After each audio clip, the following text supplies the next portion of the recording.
Hello ladies and gentlemen, మనం ఉంటున్న ఈ భూమి కొన్ని కోట్ల గెలాక్సీలతో నిండిన అనంతమైన విశ్వంలో ఒక చిన్న రేణువు మాత్రమే. అసలు ఈ మహా అద్భుతం ఎక్కడ మొదలైందో తెలుసా? ఖగోళ శాస్త్రవేత్తల పరిశోధనల ప్రకారం ఈ విశ్వం ఒకప్పుడు అసలు ఉనికిలోనే లేదు. శూన్యం నుండి సృష్టి వరకు జరిగిన ఆ ప్రయాణం మన ఊహలకు కూడా అందనంత వింతగా ఉంటుంది. ఈరోజు మనం ఈ వీడియోలో విశ్వం పుట్టుకకు దారితీసిన పరిస్థితులు, మన ఉనికి వెనుక ఉన్న రహస్యాలు మరియు భవిష్యత్తులో జరగబోయే అంతం గురించి లోతుగా తెలుసుకుందాం. నిజానికి మనం చూస్తున్న ఈ అనంతమైన విశ్వం బిగ్ బ్యాంగ్తో మొదలైంది. మరి బిగ్ బ్యాంగ్ కంటే ముందు ఏముందని చాలామంది అనుకుంటారు. నిజానికి బిగ్ బ్యాంగ్ కంటే ముందు సమయం లేదు, స్థలం లేదు, కనీసం శూన్యం కూడా లేదు. విశ్వం మొత్తం ఒకే ఒక్క చిన్న బిందువులో కేంద్రీకృతమై ఉండేది.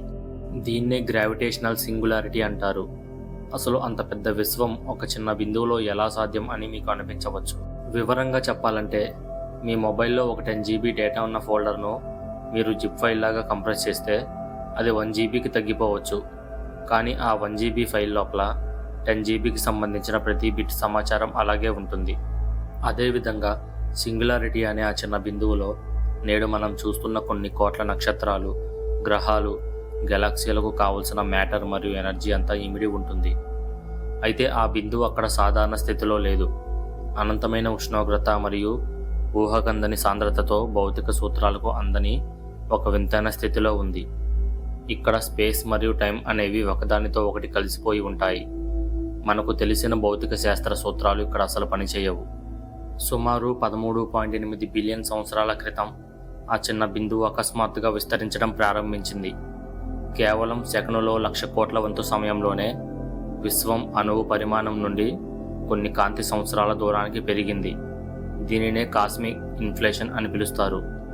ఆ సమయంలో విశ్వం ఎంత వేడిగా ఉండేదంటే పదార్థం మరియు ప్రతి పదార్థం ఒకదానితో ఒకటి ఢీకొంటూ శక్తిని విడుదల చేసేవి. కేవలం 3 నిమిషాల వ్యవధిలో ప్రోటాన్లు మరియు న్యూట్రాన్లు కలిసి మొదటి పరమాణు కేంద్రకాలు ఏర్పడ్డాయి. బిగ్ బ్యాంగ్ తర్వాత సుమారు 3,80,000 సంవత్సరాల వరకు విశ్వం అంతా ఒక దట్టమైన పొగమంచులా ఉండేది. ఎందుకంటే అప్పట్లో కాంతి ఎలక్ట్రాన్ల సముద్రంలో చిక్కుకుపోయి బయటకు రాలేకపోయేది.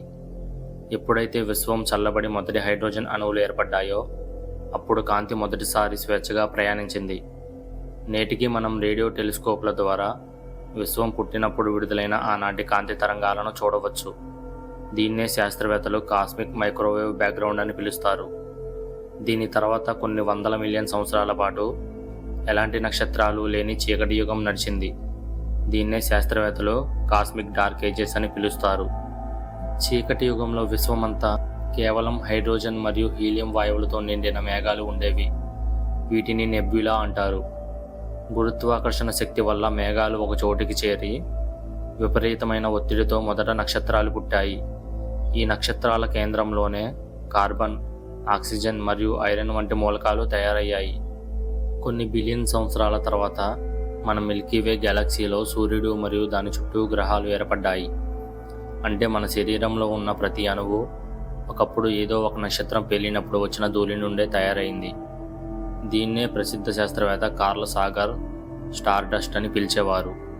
నిజంగా చెప్పాలంటే మనం ఈ విశ్వంలో నివసించడం లేదు, ఆ విశ్వమే మన రూపంలో ప్రాణం పోసుకుంది. మనం టెలిస్కోపులతో చూసే నక్షత్రాలు, గ్రహాలు ఈ విశ్వంలో కేవలం 5% మాత్రమే. మిగిలిన 27% డార్క్ మ్యాటర్. ఇది గెలాక్సీలను విడిపోకుండా పట్టుకొని ఉంచుతుంది. కానీ 68% ఉన్న డార్క్ ఎనర్జీ విశ్వాన్ని అత్యంత వేగంగా బయటకు నెట్టేస్తోంది. దీనివల్ల గెలాక్సీల మధ్య దూరం నిరంతరం పెరుగుతూనే ఉంది. ఈ డార్క్ ఎనర్జీ వల్ల విశ్వం ఒకరోజు ఊహించని రీతిలో అంతమైపోతుంది. శాస్త్రవేత్తల ప్రకారం విశ్వం అంతం కావడానికి 3 మార్గాలున్నాయి. మొదటిది హీట్ డెత్. ఇందులో విశ్వం అంతా చల్లబడిపోయి చివరికి కణాల మధ్య చలనం ఆగిపోయి కాలం స్తంభించిపోతుంది. రెండవది బిగ్ క్రంచ్.